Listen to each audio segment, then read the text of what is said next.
Hello everybody, welcome to episode 3 of the Digital Marketing Punkcast.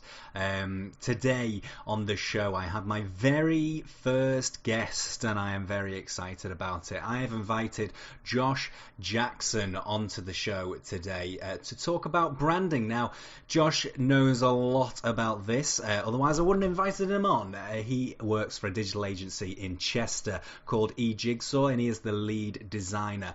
Why are we talking about branding? Well, it's very, very simple. Usually, when businesses first start out, the first thing they start to think of is how their branding is going to look and how it's going to work. And most people think, oh, well, branding, it's just my logo. It's just how everything's sort of going to look. But is it more important than that? And that's what I really wanted to get, sort of dig into the details with Josh. What is the importance of branding? What should we be thinking about before we go into the branding of a business process? And I wanted to get some hints, some tips, some thoughts, some ideas from him to help you understand how you can look into branding your business. And really, I'll be honest, I went into this conversation hoping that he would come out with a whole load of tips on how you can build the brand yourself, but he made a very good point, and that is, if you're going to do this, this is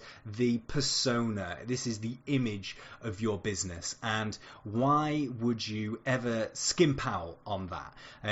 If you're going to do it, you need to do it properly, and that is to get some kind of professional, and we talk about the different types and levels of professional that there are that'll be able to do this thing, but some type of professional to come in and to discuss your business, your audience, your requirements, your specification with them in order for them to come up with a brand. I wanted to clear the air a little bit about what the actual deliverables of a brand is. What should people be expected to come out with if someone's gone away and created a brand for them? Is that just a logo? Is that a logo and a colour palette? Is that logo, a colour palette and some fonts? Or is it more than that? Is it a message? Is it something about the persona and the voice that you want to project on all your digital platforms? That's what I wanted to talk to Josh about, and I wanted to get into some examples of how branding has worked well, what he's worked on, his experience with branding. So that is what we're talking about today, all about branding. I hope you find it very, very interesting. I hope you pick up a lot from it. I know I did when I spoke to him. So let's get into it. This is Josh from eJigsaw talking about branding.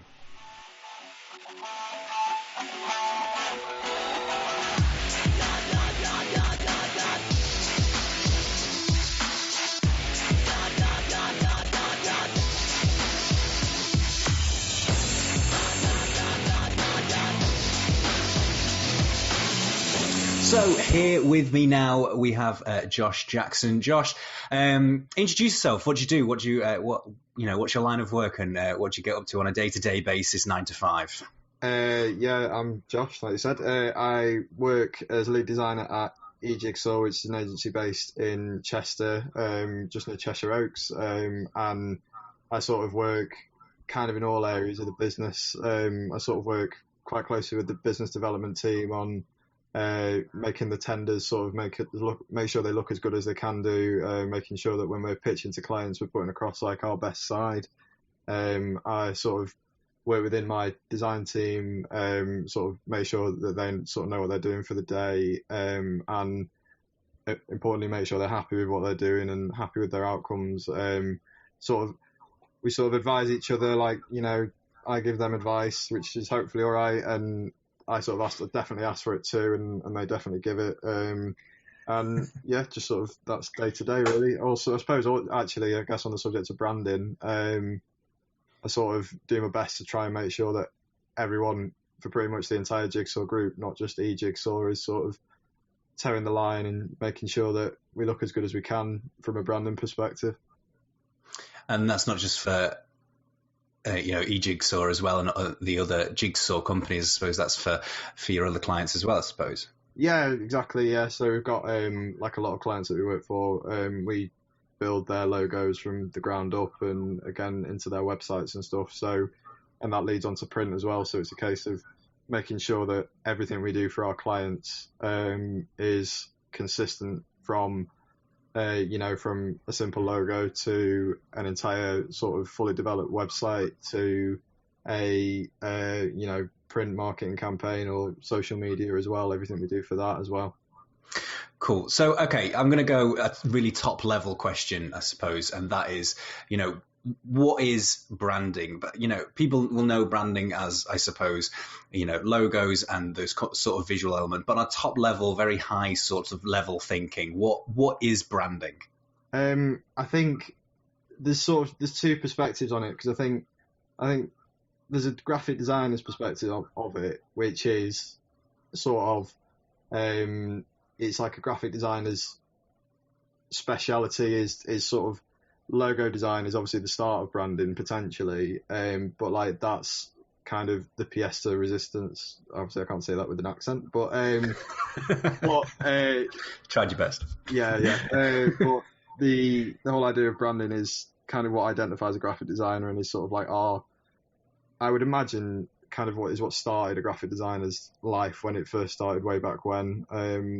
And I think that's from a graphic designer's perspective, whereas from a business perspective, it's the face of your company. It's how you want to be interpreted. It's going to have a massive effect on that. It's not just your logo. It's the fonts that you use, the images that you use, the colors that you use, and even like the tone of voice that you use as well. So, if we're designing a brand, then it has to, for say a funeral home, as dire as that may be, it has to sort of fit the appropriate tone. So you don't want to be using like big, vibrant, bold colours and firework imagery and things like that. You want to be using sort of sensitive, sort of probably more like serif fonts and sort of slightly nulled down colours, and it's about how you approach your audience as well, I'd say.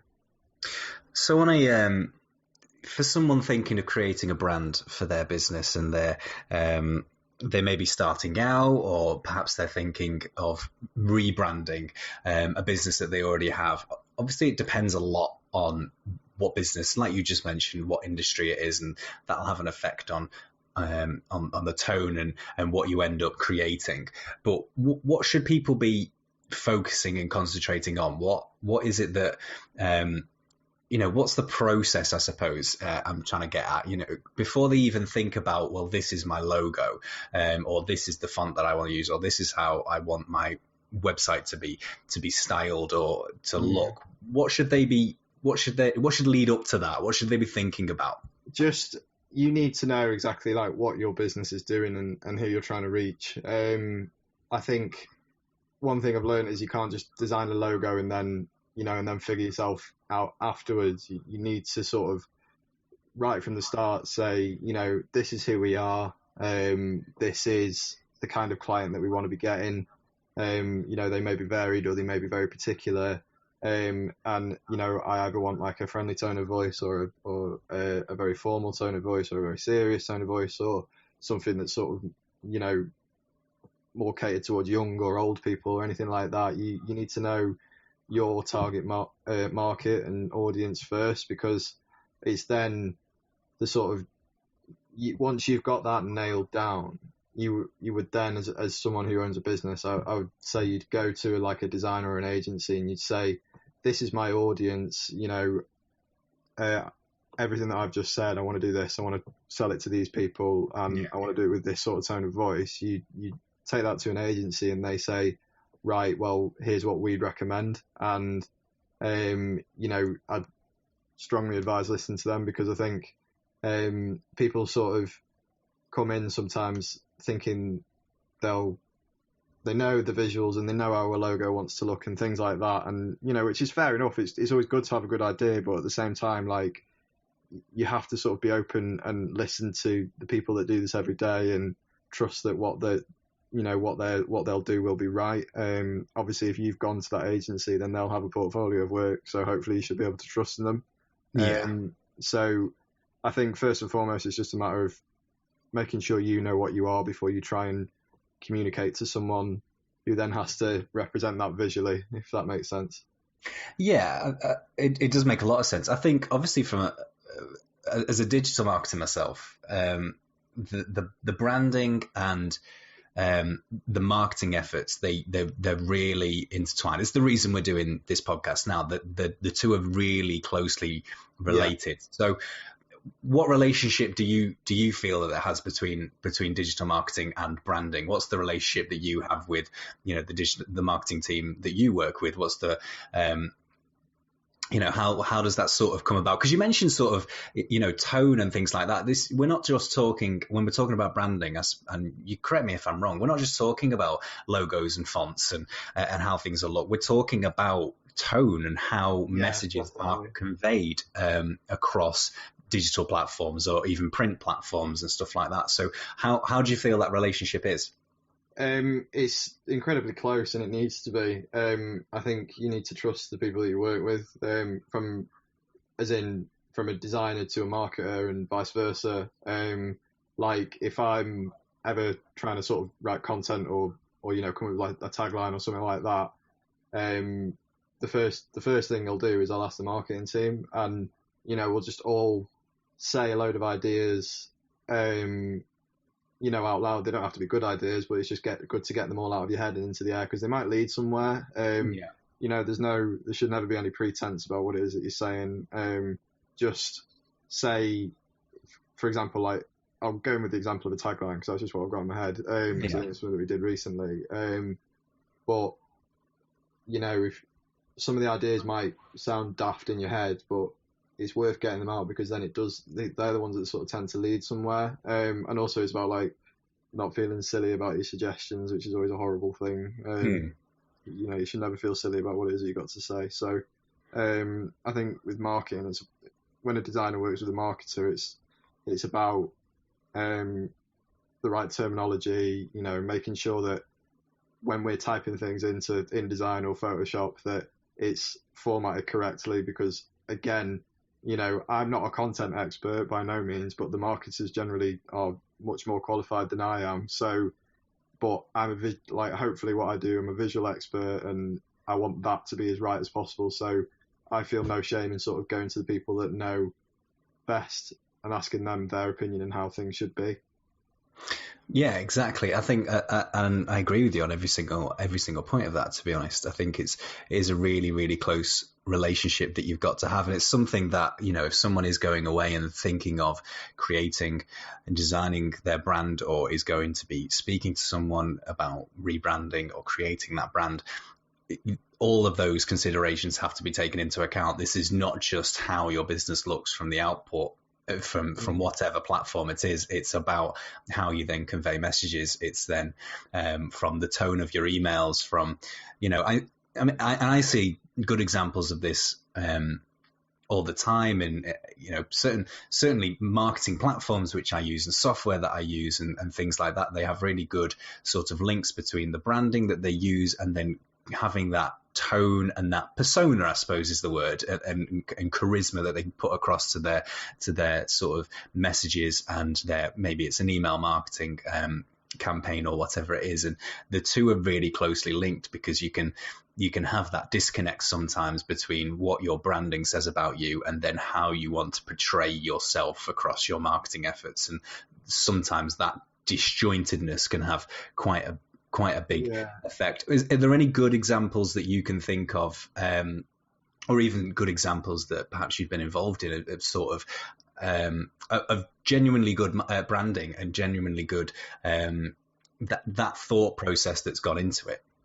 I mean, I've got an example of when, just going back to when you said like there's a disconnect between the voice and then the sort of the company. This is nobody that I worked with. This is more from a customer point of view now. But I had it was to do with my last, where I used to rent, and who organised the bills. And basically they're this company that put it all together. Like you just say, I want to pay for Sky, gas, electricity, whatever, and then they sort of do all the admin, and they just charge you one sort of flat fee at the end of every month. But they constantly messed up, like the bills and what their job was. They constantly messed up. But then we were getting emails which were like really sort of student is the best way to describe them. They were like, oh, hey dude, or whatever, sort of that tone of voice, like saying, but then they were like, oh no, look at this, looks like we messed up, sorry guys, and then it's a bit like, that's not really the tone of voice that I want when you're telling me that, I owe you money. Do you know what I mean? So I think what you need to do is, and then I suppose the other side of the coin, a good example of, a brand and the tone of voice, I suppose, thinking off the top of my head, is, go with the classic, I suppose, is always Apple. Like, they're very expensive products, but they definitely speak very pretentiously about things. But it's kind of, silly words like, the best iPad ever or whatever, the best operating system ever. Like, it's simple, but it sort of conveys the whole ethos of, yes, simple products which are simple to use, but then that marketing statement is simple to understand. Like, as obvious as it is, nobody else was saying that sort of before them, that this is our best product ever. No. And like, they say that continually every single year, like every iPhone is the best iPhone ever. And, it works because like, it's just, you remember it and you want to, because it's the best one, you therefore feel inclined or more motivated to want it and want to buy it. So what do you think are the sort of key deliverables? So this is Digital Marketing Punk. Obviously, people listening to this, they want to think about what they could be doing in order to create their own brand. And, they're starting up. They might not have the monetary resources yet to really kick things off with an agency or anything like that. If they're just starting out, what are the things that they should be coming out with and delivering on? What do they expect? What should they be expected to sort of come out with on that process? Is it a logo? And, how should they go about creating that logo? Should that be done by a professional? Should they be thinking about and looking around for the fonts that they should use and the colors that they should use? And how should they go about sort of doing that in order to get the ball sort of rolling? I would always say get your branding or your logo done by a professional, because there's people, even if it's a student, not to downplay students, but students out there will want to do branding and want to do logos and things like that, and they will have a much better idea than somebody who thinks they can sort of do it by themselves using Microsoft Paint or something like that. So don't knock Microsoft Paint, honestly.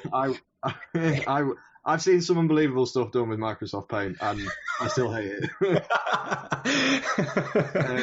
So I think that there are professionals out there, and there are people learning to be professionals out there that want to do branding work and logo work. So you will always find something. I'd always say find someone who you can at least see in the flesh, rather than going to one of these websites where you get a logo for $5, because if you do that, then you'll end up with something that somebody else the next street down will have. Do you know what I mean? It won't Absolutely. Be very unique. Whereas if you get something done by someone of any level, what you'll end up with will definitely be unique. And I'd definitely say, obviously, make sure you pick someone that you trust, like you would with any investment that you make.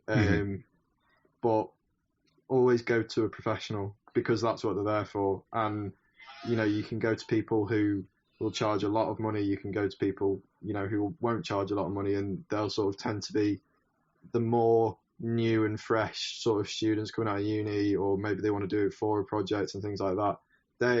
The resources are there for people to use, and they're there in the shape of people and art students and graphic design students and things like that. So I'd strongly advocate like actually using people that you can see and shake hands with. That's a really good point, actually, and it's something that I would never have thought of, utilizing that student community, those that are learning, obviously they're not probably, they want to have things on their portfolio. They want to get, and I'm sure you were like this in your early days, you just wanted a body of work which you could then show off, because, you know, these are people that want to better their careers, but they need a starting point somewhere. So yeah, but like I think, you know, they're not, students aren't there to be taken advantage of. Like, you know, like don't sort of go to a student and say, here's 20 quid, I want branding, brand guidelines, social media cover photos, and this, that, and the other. You know, you've got what they're doing takes hours and hours and days sometimes, and you know, I think particularly at that level, they're probably got no idea and sort of, I know I definitely didn't, and it's something that I still sort of grapple with every day. But like, when I do something, I won't stop until I'm happy with it. Yeah. Which, when there's budgets involved, is hard. So, you know, I will take work home and I'll work on it, you know, when it's not on company time, and just because, like I imagine many people in my sort of industry and profession are, I consider myself a perfectionist. Like, I think until I'm like truly happy with something, I'll happily sort of speak to the project manager about kind of, you know, could we push another day or something like that? And, you know, if it's no, then it's fine. But if it's yes, then that's great for me. And the students, if they're doing a logo for a bakery or something like that, then they will want it to be as good as it possibly can be. And therefore they will spend evenings, and you know, they'll be up till 3 a.m. or just not sleep at all, making sure that they get it right. So if people just need to not take advantage of students, because that's something that I always like got really annoyed with when I was a student. You know, people expect you to do it for free, and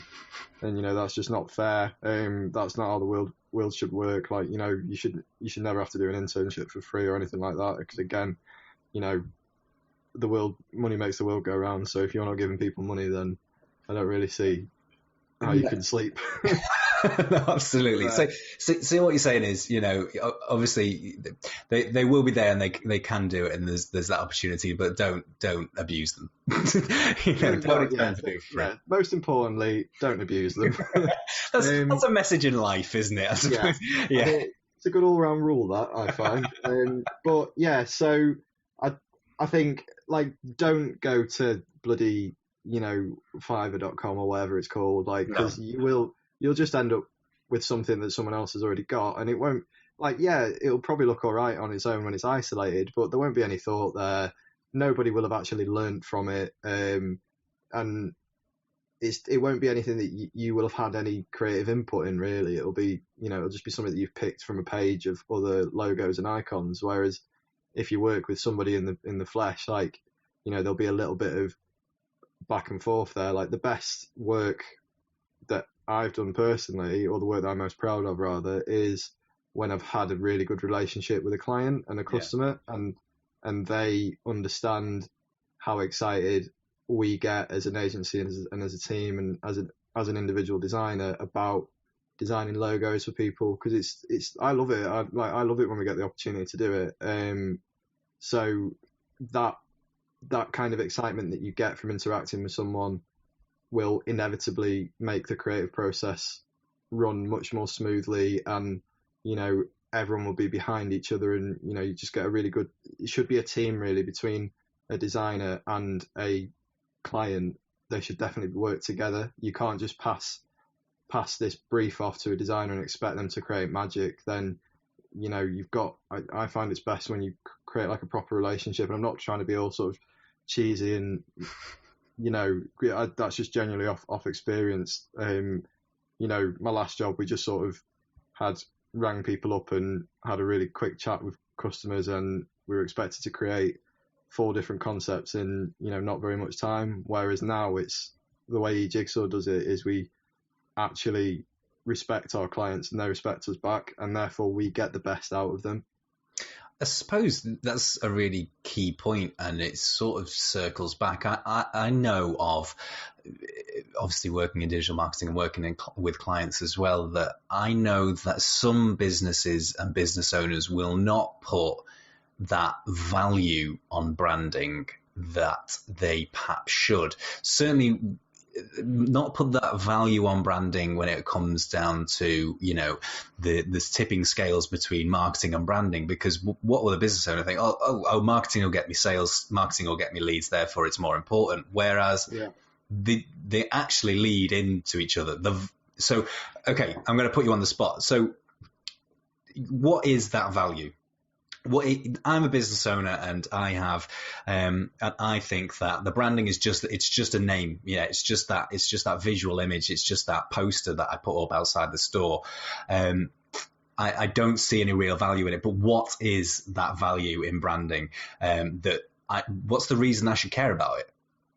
Well, the value in it is I think it's pretty easy to explain. But again, using the big examples because they work, but that's the value of branding.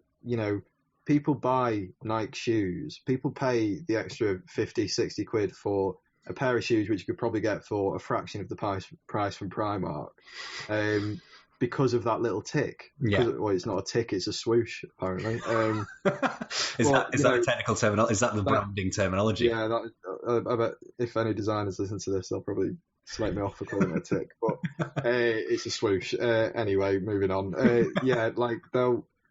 The reason you buy those products is because that brand is so strong, and there's no reason that Mr. Joe Bloggs startup can't achieve that level of cool, and if they do it right at the start, then you'll never have to change it. Nike's had that logo since the 70s, I think, and possibly earlier, but it's still definitely like people from all, I'd say, backgrounds and things like that, rich to poor, Nike is like a very good brand to be seen in and to be associated with. Yeah. So, that's the value of branding. It's kind of, for me, it's just not, if you've got a cheap thing banner on top of your shop window, if you've got a shop, that's Comic Sans and all colours of the rainbow and things like that. Like, how did I know that Comic Sans would come up in this conversation? Yeah, it's always going to, isn't it?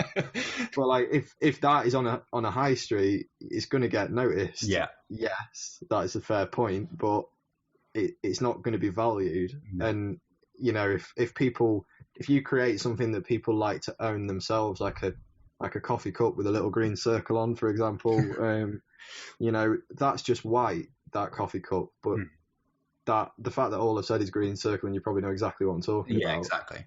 Shows the power of just that one green circle has.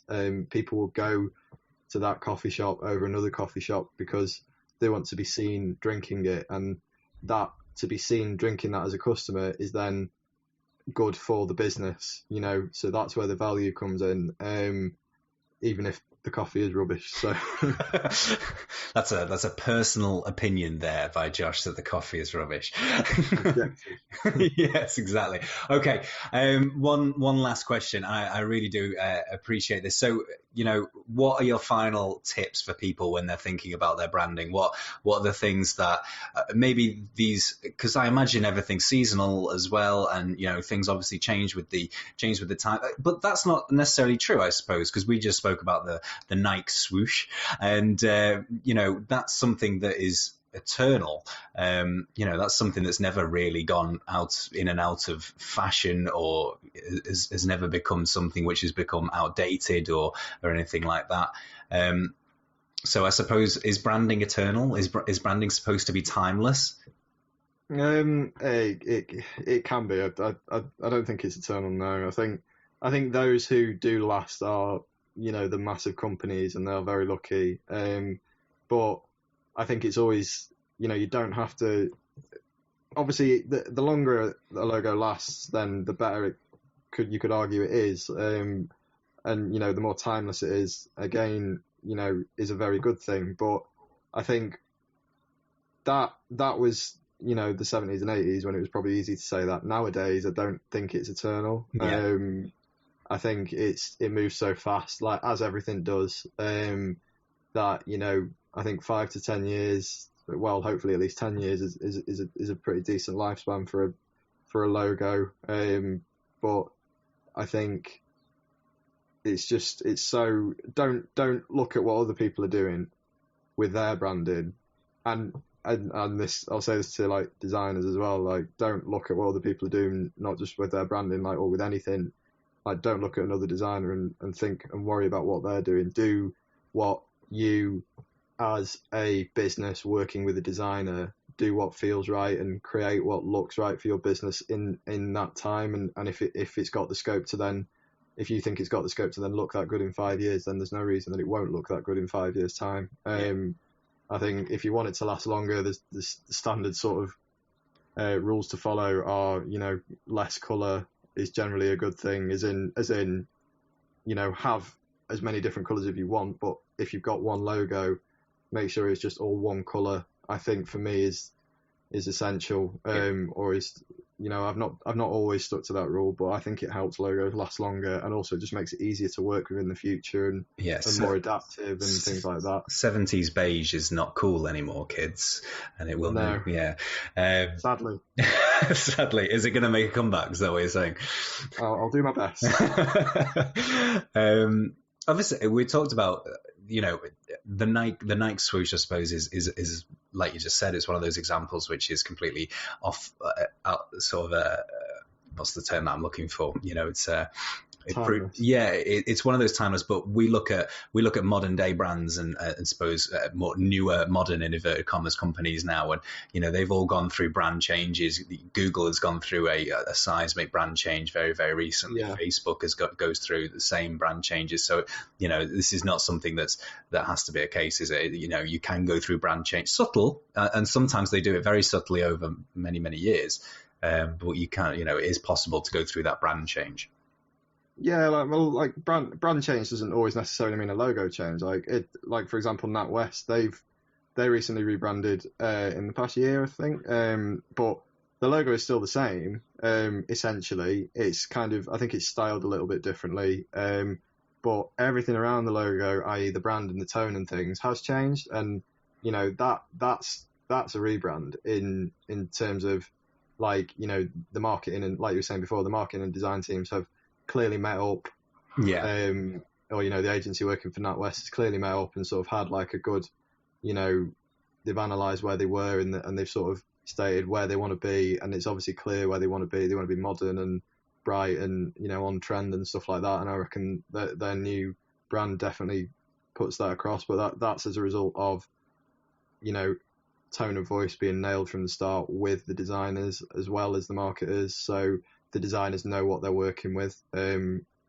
So yeah, I would like, and the thing with Google is, Google's was very much, well, I'd say it was just a logo change. I think the sort of everything else around the brand is fairly similar. Yeah.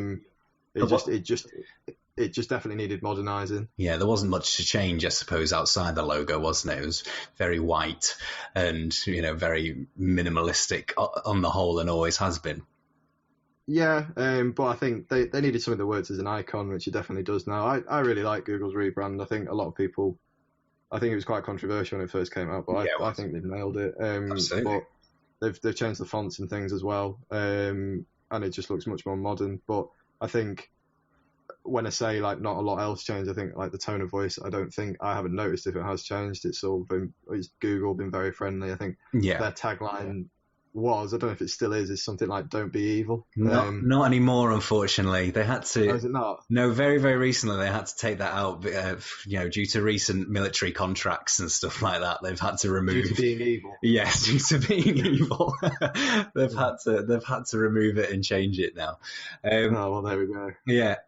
One final thing, just before we go, I think we've pretty much established that, if you're thinking about branding for your business, then, you're in dire need of some kind of professional to work with and be able to establish what that brand is. So, what's the one thing that business owners out there should be thinking about before they go and meet with this person, discuss with that person? What's that designer going to want to know? What's that key thing? Well, motivations for setting up your business? What are they? Who, like I was saying before, your target audience is so important. You don't want to be marketing to 20-year-olds, but then design something that looks like it was made for your gran. You just need to know exactly what it is that you're doing and where you want to be. I think where you want to be is probably the biggest one, to be fair. If you say to a designer, I want to be here in 6 months' time or 6 years' time, I need to sort of know how to get there, then they will do their best to help you. And if you get a good designer and someone that you trust, like, they'll do that for you, and they'll make you something that represents you as clearly as it can do through a visual form. And yeah, I'd say that's it really. I think just know exactly what it is that you want to do and where you want to be. Like, don't expect the designer to give you all the answers for how to run your business and your business model, because God knows about that in the past. Like, I'm not a businessman. I'm not a numbers man. Like, I essentially colour in for a living. Like, I can't help you sort of figure out. I once worked with a client at a previous agency, who wanted to fiddle the sums, so somehow he was, the way the money was going through the business would make him look like he's paying just below the threshold, so he doesn't have to pay more tax or something like that. And doesn't have to pay VAT. Sorry? So he doesn't have to pay VAT. Yeah, well, essentially, yeah. Like, it's not. Obviously, I wasn't part of that conversation, but I was in the room certainly when it was happening, and I was just sat there like, we shouldn't be figuring this out. Like, this isn't. It's totally immoral and ridiculous, and B, we are web designers, graphic designers, marketers, and things like that. But I think, to be fair, I think the person who was pushing it was an ex-banker, so that probably says it all. You were not qualified for that conversation. No, absolutely not, definitely not. But yeah, just don't expect the designer to have all the answers, because they won't. But like, they, in terms of the visuals and things like that, they'll probably have a bloody good kind of idea of where you should be and how you want to get there. Excellent. Well, Josh, thank you very much. Just last thing, just tell everybody sort of how they can find you, how you can find your agency, and connect with you. So we are eJigsaw. We are based in Chester, like I was saying. www.ejigsaw.co.uk. We have a new site launching in the next few months, I think. So that'll be exciting. We're on Facebook, Twitter, Instagram, LinkedIn. I'm on all of those as well. But I never put anything interesting up, but eJigsaw certainly do. So yeah, we're always sort of looking for clients to work with.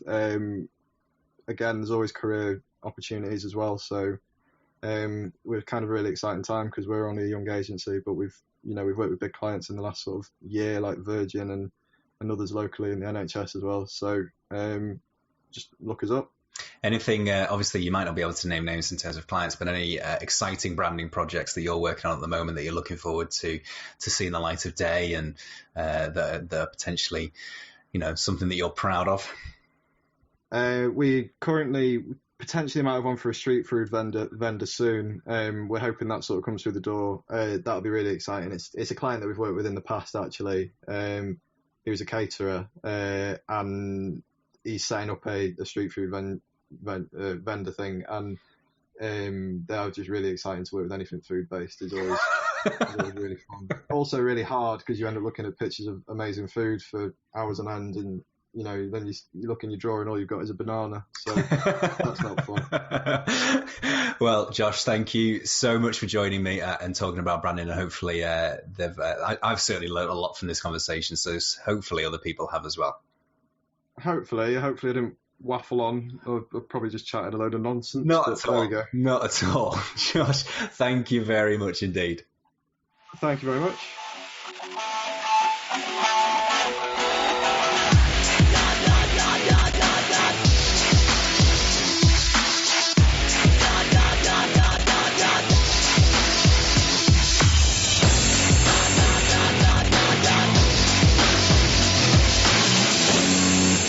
So, That was Josh from eJigsaw talking about branding. I hope you managed to take loads and loads from that. If you want to go and check them out, eJigsaw.com is where you can go and find them. And you can go and find Josh as well if you want to find out more about what he's doing and what he's up to. They are a fantastic digital agency in Chester. Go check them out. So that's it. I hope you found a lot from it. If you want to find out more from me, you can go over to our website, digitalmarketingpunk.co.uk. You can follow me on Twitter, which I believe is digital_punk. You can go on Facebook at Digital Marketing Punk as well, and you can find out all the latest about Digital Marketing Punk, all the other podcasts that are coming out. In the future, I'm hoping to do loads more interviews. So if you do have a story to tell, or you feel you have something to contribute to small-time businesses or startup businesses that are out there that want to really get into the world of digital marketing, if you have a story to tell, then please get in touch with me. You can find me on LinkedIn as well. That's probably the easiest way to get in touch with me if you want to talk about something on the podcast, or if you're in the profession, if you're in the industry, you can get in touch as well. If you think you have something to talk about, SEO, social media, Facebook, Snapchat, Instagram, conversion rate optimization, whatever it is. I listened to a podcast recently about Facebook Messenger campaigns, which I knew nothing about, but I was fascinated. If you know more about that, then come onto the podcast and let's talk about it, and hopefully people can find some really useful information, hints and tips for them to go out into the big wide world of digital marketing and find out all about it and do it themselves, which is what Digital Marketing Punk is all about, except for today about branding, where we have suggested get a professional in, but well, you can't always have it your own okay. So thank you very much for listening. I hope you'll tune in to the next episode of Digital Marketing Punkcast. I will see you very soon.